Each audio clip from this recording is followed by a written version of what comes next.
Assalamualaikum warahmatullahi taala wabarakatuh. Nama saya Luqmanul Hakim bin Zaidan. Nama matrik nama saya 260428. Hari ini saya akan membentangkan satu tugasan GMGF 2014 Ekonomi dan Pembangunan. Tajuk penulisan saya adalah Matlamat Pembangunan Mampan, dan hari ini penulisan saya akan berfokus kepada matlamat daripada 17 matlamat pembangunan mampan, iaitu bandar dan komuniti yang mampan. Tugasan ini juga disediakan untuk Dr. Rosita binti Hamdan.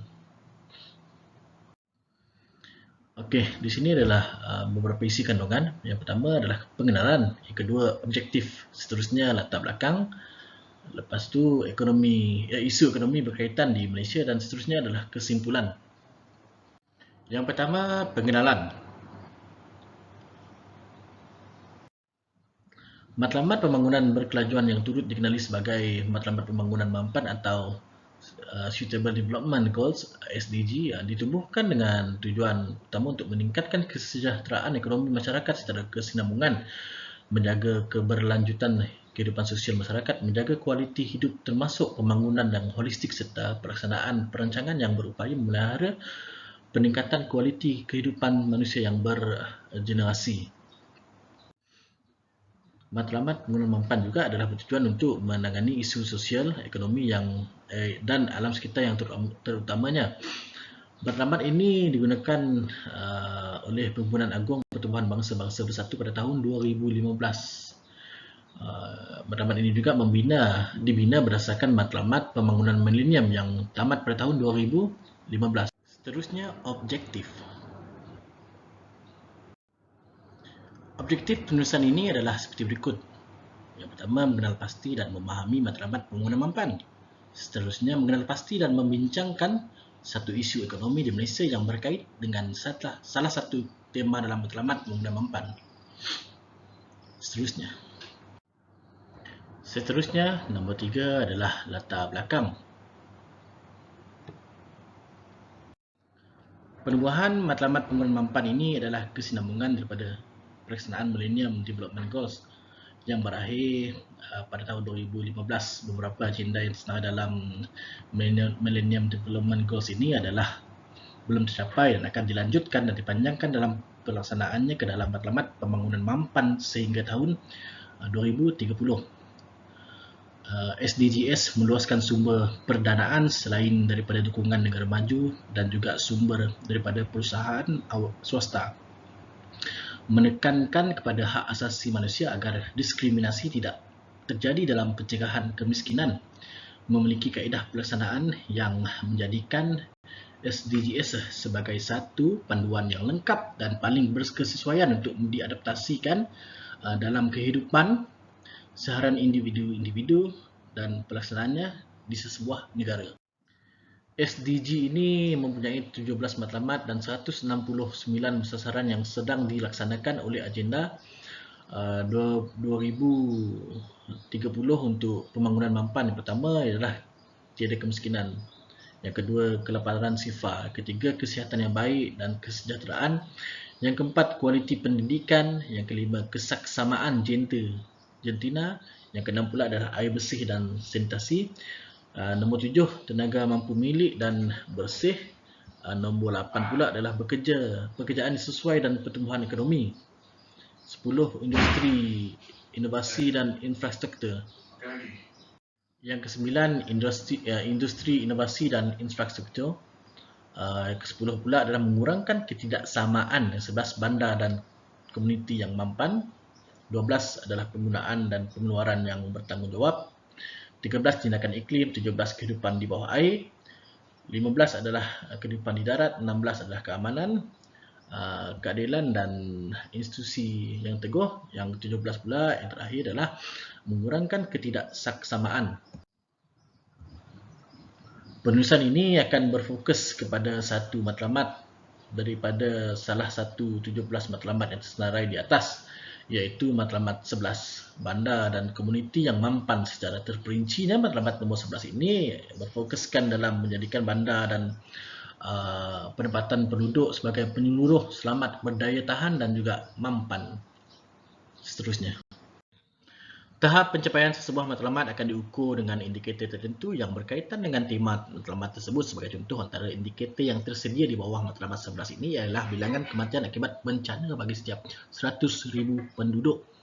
Indikator ini merupakan antara penanda aras serta petunjuk untuk mengukur tahap keberkesanan usaha serta langkah-langkah yang dijalankan oleh pihak yang bertanggungjawab dalam melaksanakan matlamat bagi menangani isu sosial, ekonomi dan alam sekitar sehingga tahun 2030. Okey, adalah menjadi tanggungjawab pihak kerajaan bersama-sama dengan rakyat dan masyarakat untuk melaksanakan agenda yang telah disenaraikan dalam 17 matlamat tersebut. Isu ekonomi berkaitan di pihak kerajaan Malaysia terutamanya mengambil serius berkenaan isu-isu yang terdapat di Malaysia dan berusaha sedaya upaya untuk mencapai matlamat seperti yang tersenarai dalam matlamat pembangunan Mampan. Menteri di Jabatan Perdana Menteri Hal Ehwal Ekonomi iaitu Datuk Seri Mustafa Mohamad yang berucap dalam agenda bersempena Forum Politik Peringkat Tertinggi Pertubuhan Bangsa-Bangsa Bersatu mengulas bahawa usaha untuk melaksanakan matlamat-matlamat yang tersenarai dalam matlamat pembangunan Mampan ini penting tatkala dunia berusaha gigih untuk pulih berikutan impak pandemik COVID-19. Menurut Berita Harian 2022, Datuk Seri Ismail Sabri Yaakob iaitu Perdana Menteri kita sebelum ini turut mengulas bahawa matlamat-matlamat ini adalah bagi mengelakkan terjadi bencana banjir di dalam negara kita seperti bencana kilat yang turut melanda baru-baru ini mengakibatkan banyak kerosakan serta terdapat juga nyawa yang terkorban menurut Berita Harian 2022.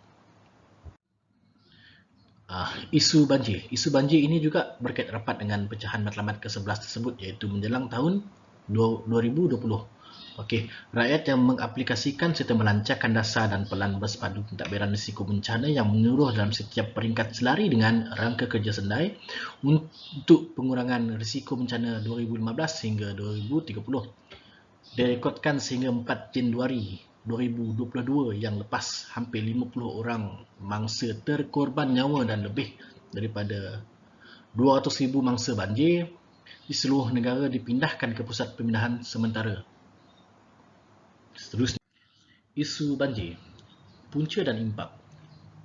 Profesor Madya Dr. Hayati Syafiee menjelaskan bahawa baru-baru ini bencana banjir kilat cenderung berlaku khususnya di perbandaran seperti Shah Alam, Selangor, Batu Pahat, Johor semakin menunjukkan peningkatan yang merungsingkan. Menurut Cosmo, pada tahun 2022, penyumbang utama pada isu banjir yang berlaku di negara kita ialah keterokan hujan yang tinggi, kawasan pembangunan yang sangat padat, sistem saluran yang tidak diselenggara dengan baik serta isu pencemaran longkang dan juga saluran air. Impak kepada banjir ini mengakibatkan kerugian harta benda kepada seluruh masyarakat dan paling digeruni ialah ia juga boleh mengorbankan nyawa. Impak banjir adalah seperti kematian, kerosakan, kemusnahan rumah kediaman, kerosakan kenderaan, kerosakan hasil pertanian, perusahaan dan juga infrastruktur. Secara tidak langsung perkara ini akan sedikit sebanyak menjejaskan ekonomi negara dengan berhentinya kegiatan ekonomi dan mengakibatkan kerugian. Seterusnya, langkah mengatasi isu banjir ini. Mendidik masyarakat dengan pengetahuan berkenaan kepentingan dalam penjagaan alam sekitar. Mendedahkan masyarakat kepada solusi serta langkah-langkah yang boleh dilaksanakan di peringkat masyarakat bagi membantu pihak kerajaan untuk menangani isu banjir kilat. Pihak kerajaan mempertingkatkan penguatkuasaan dan mengkaji semula dasar-dasar yang diguna pakai oleh pihak pemanju dalam menjalankan pembangunan. Berita Harian 2022. Seterusnya, yang terakhir, kesimpulan. Matlamat pembangunan Mampan ini ditubuhkan bagi memastikan kadar isu-isu di negara-negara di seluruh dunia seperti isu ekonomi, sosial, alam sekitar, terutamanya pada tahap yang memuaskan. Oleh yang demikian, usaha-usaha serta langkah-langkah yang berkesan haruslah diatasi bagi menangani isu banjir ini dari peringkat akar umbi. Sekian, terima kasih. Assalamualaikum warahmatullahi wabarakatuh.